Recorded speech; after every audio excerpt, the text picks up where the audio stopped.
Cake cut చేసినట్టుగా 33 అదృష్ట సంఖ్య 3 కలిపితే 6 ఆ అదృష్ట సంఖ్య కోసం రాష్ట్రాన్ని జిల్లాల్ని 33 జిల్లాలుగా విభజించినటువంటి ఘనత కేసీఆర్ అని చెప్తున్నారు. ఇప్పుడు శాస్త్రీయంగా అంటే ఒక సైంటిఫిక్ మెథడ్తో భౌగోళిక అలాగే అక్కడ ఉన్నటువంటి ప్రజల డిమాండ్ల మేరకు ఈ జిల్లాలని పునర్వ్యవస్థీకరిస్తూ కొన్ని జిల్లాలను మర్జ్ చేయాల్సినటువంటి పరిస్థితి ఏర్పడింది. ఆ దిశగా మేము ముందుకెళ్తున్నాము. దీంట్లో ప్రతిపక్షాల సూచనలు సలహాలు కూడా స్వీకరించబడును అని చెప్తున్నారు.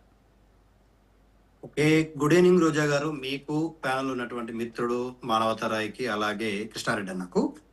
తెలంగాణ రాష్ట్రంలో జిల్లాల పునర్విభజన అనేటువంటిది ఈ తెలంగాణ రాష్ట్ర ప్రజల ప్రయోజనాల కోసం చేసినటువంటి నిర్ణయం. కేసీఆర్ చేసినటువంటి నిర్ణయం వెనకాల 66 అంటే 6 కలిసి రావాలి 3+3 అనేటువంటిది ఒక నాన్ సెన్స్ అలిగేషన్ అండి. మేము ఎందుకు చెప్తా ఉన్నామంటే 2026, 27 లేదా 27, 28లో దేశవ్యాప్తంగా ఉన్నటువంటి జిల్లాల పునర్వ్యవస్థీకరణతో పాటు అందుబాటులో ఉన్నటువంటి ఎమ్మెల్యేల స్థానాలను కూడా పునర్వ్యవస్థీకరణ చేస్తా ఉన్నారు. ఒకవేళ అదే జరిగితే తెలంగాణ రాష్ట్రానికి 154 ఎమ్మెల్యేలు, 23 నుంచి 25 ఎంపీ స్థానాలు వచ్చేటువంటి అవకాశం ఉంది. ఇది చాలా క్లియర్ గా తెలుసు కదండి.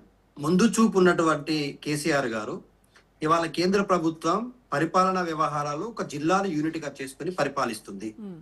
అట్లాగే విద్యా ఉద్యోగ అవకాశాలు ఇచ్చే క్రమంలో జోనల్ విద్యా వ్యవస్థ మన తెలంగాణ రాష్ట్రంలో ఉంది. గతంలో హైదరాబాద్ ని ఫ్రీ జోన్ చేయాలనేటువంటి అంశాన్ని మాట్లాడితే దానికి వ్యతిరేకంగా మేమే కొట్లాడినాం. ఇవాళ హైదరాబాద్ తెలంగాణలో భాగమన్నాం, సాధించుకున్నాం. అది ఏం చేస్తున్నాం అనేటువంటి చూసినాం. అయితే కేసీఆర్ గారు చేసినటువంటి ఈ నిర్ణయం వల్ల ఒక జిల్లాని యూనిట్ గా తీసుకోవడం వల్ల ఇప్పుడు ఒక జిల్లాకు నూతనమైనటువంటి కలెక్టరేట్ల భవనాలు పూర్తి అయిపోయినాయి. అవి అందుబాటులోకి వచ్చినాయి. అక్కడ పరిపాలన కొనసాగుతుంది.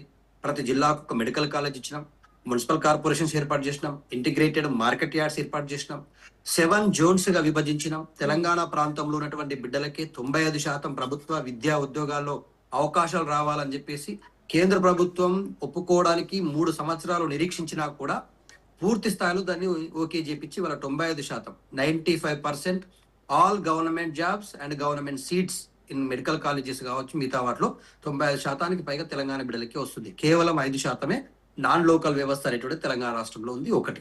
ఇంకోటి ఏమంటున్నానంటే మానవతరాయ్ గారు, మీరు మాది నిర్మాణం.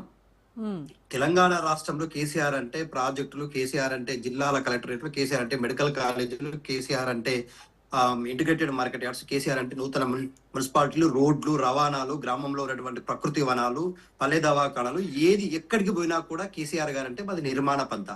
ఇవాళ మీరు అధికారంలోకి వచ్చినాక మీ కుల్చివేతల పంత చూస్తా ఉన్నారు కదా హైదరాబాద్ ప్రజలు. వాళ్ళ హైదరాబాద్ పేరు మీద 16,000 మంది కుటుంబాలను వీధిన పడిస్తా ఉన్నారు, గూడులేని పక్షులను చేస్తా ఉన్నారు. మీరు జిల్లాల విభజనని మేము వెనక్కి తీసుకెళ్తాము అనడము వెనకాల తెలంగాణ రాష్ట్ర హక్కులని హరించి ఒక కుట్ర జరుగుతా ఉంది. చంద్రబాబు నాయుడు ఏమో అక్కడ జిల్లాలని పెంచి తన యొక్క ఆంధ్రప్రదేశ్ విస్తీర్ణాన్ని పెంచుకునే ప్రయత్నం తను చేస్తా ఉంటే, ఆయన ప్రతిష్టంగా కేంద్రం నుంచి ఒప్పందం చేసుకుని నిధులు తెచ్చుకునే ప్రయత్నం చేస్తా ఉంటే, జిల్లా యూనిట్ గా నిధులు అక్కడికి తరలి వస్తా ఉంటే, ఇవాళ మేము 17 జిల్లాలు చేసుకుంటాం లేకపోతే 13 జిల్లాలు చేసుకుంటాం అనేటువంటిది దేనికండి? ఒక తుగ్లక్ నిర్ణయం కాదా అండి ఇది? కాంగ్రెస్ పార్టీ నాయకులకు తెలంగాణ రాష్ట్రం యొక్క భౌగోళిక పరిస్థితులు కానీ, ఈ ప్రాంతంలో ఉన్నటువంటి రెవెన్యూ డివిజన్స్ కానీ ఏ స్థాయిలో ఉన్నాయి, ఏం జరుగుతుంది అనేటువంటిది ఏమన్నా అవగాహన ఉండి మాట్లాడుతున్నారా అని నాకు అర్థం కాదు. దత్తాత్రేయ గారు, 10 నుంచి 33 జిల్లాలుగా మీరు విభజించేటప్పుడు మరి ఆల్రెడీ కొన్ని డిమాండ్లు ఉన్నాయి కదా, జిల్లాలు చేయాలి అనేటువంటి డిమాండ్లను మీరు ఎందుకు కన్సిడర్ చేయలేదు ఆ రోజు? ఏ జిల్లాలు చేయాలని ప్రపోజల్ వచ్చిందండి? మీరు చెప్పండి. ఒకటి మేము చేయండి, ఒకటి జిల్లా సత్తుపల్లి కూడా ఉన్నది.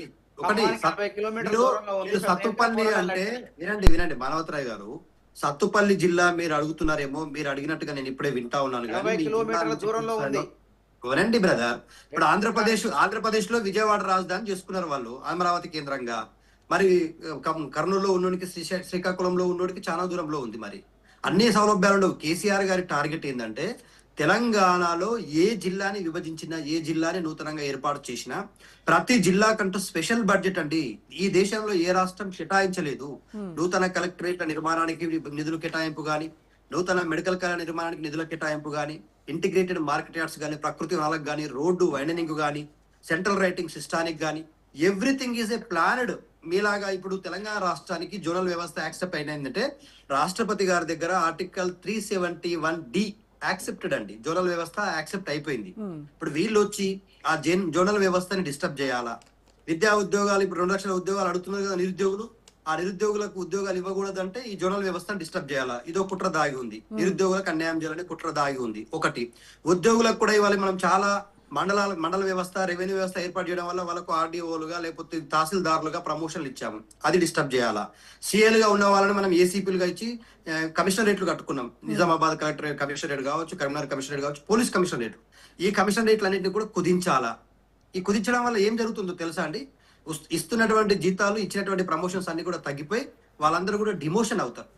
ఇది ఇది ఇది పిచ్చితొక్కులకు చర్య కాదా అండి? నాకు అర్థం కాదు. ఇంకోటి, ఒక జిల్లా, ఇప్పుడు ఫర్ ఎగ్జాంపుల్ సిద్దిపేట జిల్లా అని అంటా ఉన్నారు, లేకపోతే సిరిసిల్ల అంటా ఉన్నారు. ములుగులో సీతక్క గారు అడిగితే కూడా కేసీఆర్ గారు జిల్లా చేశారు కదా. సీతక్క గారి కోసం కూడా ప్రత్యేకంగా ములుగు జిల్లా అని చేసినాం కదా. జిల్లాల్లో ఇప్పుడు భూముల విలువ గాని, లేకపోతే రియల్ ఎస్టేట్ వ్యాపారం లాంటిది కానీ, ఆ జిల్లాకు వచ్చినటువంటి భౌగోళిక పరిస్థితులు కానీ, మౌలిక వసతులు కానీ కల్పించడంలో పరిపాలన సౌలభ్యం ఏర్పాటైపోయి 9.5 సంవత్సరాల్లో జిల్లాలంటూ ఒక ఫ్లోరిష్డ్ గా వాటికి అవే ఒక నూతనమైనటువంటి పరిపాలనా వ్యవస్థతో ఇవాళ అభివృద్ధి పథంలోకి పోతున్నాయి. దత్తాత్రేయ గారు, ఇప్పుడు ఈ విభజన వల్ల ఇప్పుడు ప్రజా పాలన కావచ్చు, ప్రజా సౌలభ్యం గురించి కావచ్చు, లేకపోతే ప్రజలకు ఇబ్బందులు ఎదుర్కొంటారు అని చెప్పేసి మీరు అపోజ్ చేస్తున్నారా? లేదు అని అంటే మీరు బలంగా ఉన్నటువంటి జిల్లాలు ఏవైతే ఉన్నాయో అవి అక్కడ, ఇప్పుడు ఫర్ ఎగ్జాంపుల్ సిద్దిపేట తీసుకుంటే అది మెదక్లో కలిపేస్తున్నారు అని, సో ఈ రకంగా మీరు వీకెన్ అవుతారు అనేటువంటి భయంతో మీరు దీన్ని వ్యతిరేకిస్తున్నారా? ఒకటి గుర్తుపెట్టుకోండి రోజా గారు, కేసీఆర్ గారు తెలంగాణ ఉద్యమం ప్రారంభించినప్పుడు కరీంనగర్ లో ఎంపీగా పోటీ చేసిండు, సిద్దిపేటలో ఎమ్మెల్యేగా పోటీ చేసిండు, మహబూబ్ నగర్ కు పోయి అక్కడ ఎంపీగా పోటీ చేసిండు. ప్రతి తెలంగాణ రాష్ట్రంలో నలుమూలల నుంచి పోటీ చేసి తెలంగాణ ఉద్యమ వ్యాప్తిని తీవ్రతరం చేసినాం. బాకి పలానా జిల్లాలనే ఉండాలా, లేకపోతే పలానా నియోజకవర్గంలో ఉండాలని చెప్పేసి అడ్డు పెట్టుకునే వాళ్ళం కాదు. ఒకటి, మేము ఎక్కడున్నా కూడా అభివృద్ధి సెంట్రిక్ గానే పనిచేస్తున్నాం. ఫర్ యువర్ కాన్ ఇన్ఫర్మేషన్, సిద్దిపేటలో ఇవాళ అక్కడ ఉన్నటువంటి ఎమ్మెల్యేలు కానీ ఎవరైనా మా వాళ్ళు అక్కడికి వెళ్ళి చూస్తే, సార్ మీలాగా మా నియోజకవర్గం కావాలనుకుంటారు. ఇవాళ సిద్దిపేటకి వెళ్ళినా, సిరిసిల్లకి వెళ్ళినా, ఇవాళ మా ఆదిలాబాద్ అండి. రోజా గారు మీరు చెప్పండి, ఈ 9.5 years ఆఫ్ టెన్యూర్ లో తెలంగాణ జిల్లాలో ఎలాంటి మౌలిక వసతులు పెరగలేదా? రోడ్డు రాలేదా? ట్రాన్స్పోర్టేషన్ ఏర్పాటు కాలేదా?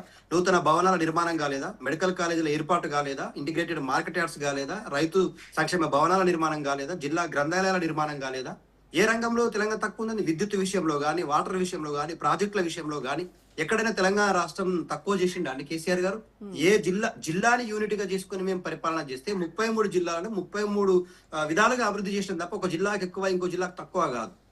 ఎవరికైనా ఆ జిల్లా మీద, ఆ నియోజకవర్గం మీద ఉన్న ప్రేమను బట్టి అక్కడ కొనసాగొచ్చు. కానీ కేసీఆర్ నియోజకవర్గంలో ప్రతిపక్ష నాయకులు, ఈవెన్ మదిరలో డిప్యూటీ సీఎం గా ఉన్నటువంటి మల్లుబట్టి విక్రమార్క నియోజకవర్గంలో కూడా అదే స్థాయిలో రోడ్డు వైండనింగ్ కానీ, సెంట్రల్ లైటింగ్ సిస్టమ్ కానీ, ప్రకృతి వనాల ఏర్పాటు కానీ, స్వర్గధామాలు కానీ, ఎవ్రీథింగ్ వి డెవలప్డ్ అండి.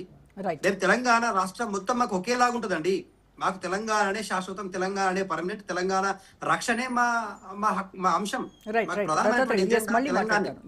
కృష్ణారెడ్డి గారితో మాట్లాడే ముందు డిబేట్ ఒక షార్ట్ బ్రేక్ తీసుకుందాం. స్టేట్